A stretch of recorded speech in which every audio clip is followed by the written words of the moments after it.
తిరుపతి మెట్లు ఎక్కేటప్పుడు దారి మధ్యలో ఒక పెద్ద హనుమంతుడి విగ్రహం ఉంటుంది. అది ఎందుకు పెట్టారో మీకు తెలుసా?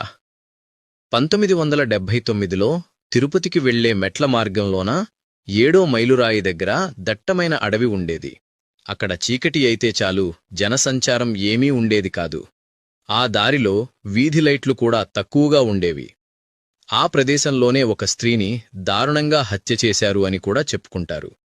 దీని కారణంగా భక్తులకి మెట్లెక్కి వెళ్ళాలి అనే కోరిక ఉన్నప్పటికీ భయపడి అందరూ ఘాట్ రోడ్లోనే, బస్సులోనే ప్రయాణం చేస్తూ వెళ్లేవారు. అలా కొన్ని నెలలు గడిచిన తరువాత కాలినడకన వచ్చే భక్తుల సంఖ్య క్రమంగా తగ్గిపోతూ ఉంది.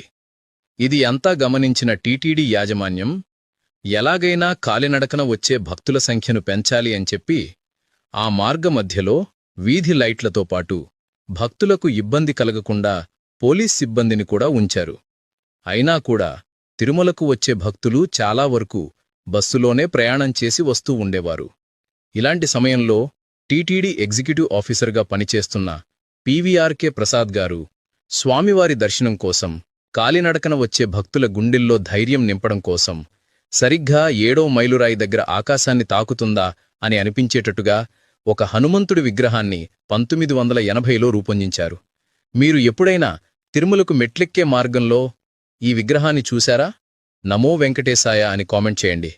తప్పక అనుగ్రహం కలుగు